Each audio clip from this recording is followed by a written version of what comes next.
Welcome to morning మన్నా. నేటి వాక్య దర్శనం కొరకు సామెతల గ్రంథం 16వ అధ్యాయం 3వ వచనం. నీ పరుల భారము యెహోవా మీద నుంచుము, అప్పుడు నీ ఉద్దేశములు సఫలమగును.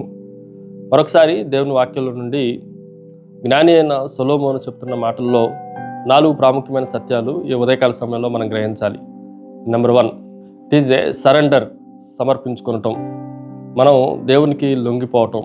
ఈ మాటను మనం జాగ్రత్తగా ఆలోచన చేస్తే, నీ పనుల భారం అంతా యెహోవా చేతిలో పెట్టండి అని సొలొమోను మనకి జ్ఞాపకం చేస్తూ ఉన్నాడు.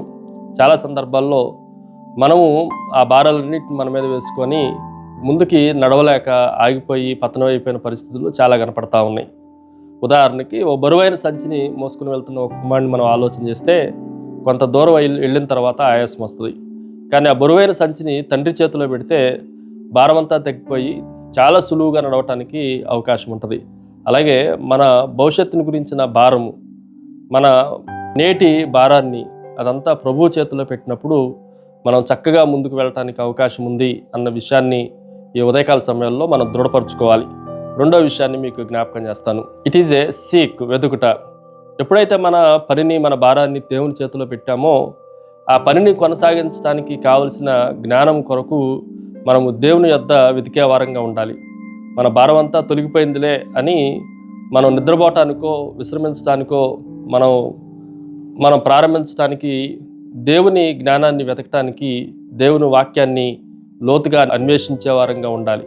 ఉదాహరణకి ఒక తెలియని ఊరు వెళ్ళినప్పుడు ఆ ఊర్లోనికి ప్రవేశించిన వాడు ఎలాగైతే మ్యాప్ పెట్టుకొని ఆ గ్రామం అంతటినీ తనకి తెలిసినట్లుగా చేసుకోగలడో, కొన్నిసార్లు మనకి అర్థం కాని వాటిని దేవుని వాక్యం అనే మ్యాప్ ద్వారా చూసినప్పుడు మనము చెడ్డ మార్గంలో ప్రవేశించకుండా, ప్రయాణించకుండా వాక్యం ఆపుతుంది అన్న విషయాన్ని మనం గ్రహించాలి.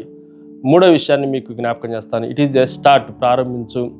ఈ మాటను కూడా మనం జాగ్రత్తగా ఆలోచన చేస్తే, కేవలము వాక్యాన్ని వెతుకుతా ప్రార్థన చేస్తూ కూర్చుంటే సరిపోదు, కానీ మనం కూడా పనిని ప్రారంభించే వారంగా ఉండాలి. నీ పనుల భారము అన్న మాటను, పనుల భారం అంతా మన మీద వేసుకోకూడదు, కానీ పని ప్రారంభించడానికి మనము ప్రయత్నం చేయాలి. ఉదాహరణకి ఇశ్రాయేలు ప్రజలు ఎప్పుడైతే వారు యోర్దాను నదిలో కాళ్ళు అడుగుపెట్టారో అప్పుడే నీళ్లు ఆగిపోయినాయి. అలా కాకుండా అవతల ఉండి ఎంతసేపు ప్రార్థన చేసినా నీళ్లు రెండుగా ఆగిపోవటానికి అవకాశం లేదు. మనం కూడా పని ప్రారంభించినప్పుడే దేవుడు తన అద్భుత కార్యాలన్నీ మన జీవితాల్లో జరిగిస్తాడు అన్న విశ్వాసాన్ని కలిగి ఉండాలి. Finally it is a stay, నిలిచి ఉండు. ఈ మాటను కూడా మనం జాగ్రత్తగా ఆలోచన చేస్తే, ఈ పని ప్రారంభించిన తర్వాత ఎన్నో ఆటంకాలు, శ్రమలు, వాటిని ఆపివేయటానికి ప్రయత్నం చేసే దుష్టుల పన్నాగాలు ఎన్నో ఉంటాయి. అయినప్పటికీ మనము ఆ పనుల భారాన్ని అప్పగించిన దేవుని యందు లోతుగా స్థిరపడి నిలిచి ఉండాలి.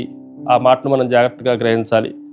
గాలివానలకు చెట్టు అటు ఇటు పడిపోకుండా ఉంటుంది అనంటే దాని వేర్లన్నీ లోతుగా నిలిచి ఉన్నాయి కనుక అది నిలబడుతుంది. అలాగే ఈ భయంకరమైన ఈ శోధన క్రమంలో కూడా మనం పడిపోకుండా ఉండాలి అనంటే యేసుక్రీస్తునందు లోతైన వేరుపారి స్థిరమైన జీవితాన్ని కలిగి ఉండటానికి దేవుని పైన మన భారం అంతా ఉంచాలి. ప్రార్థన.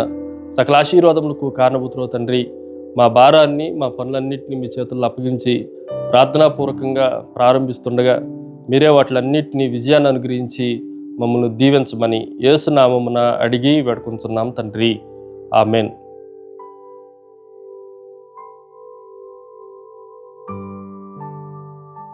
God bless you.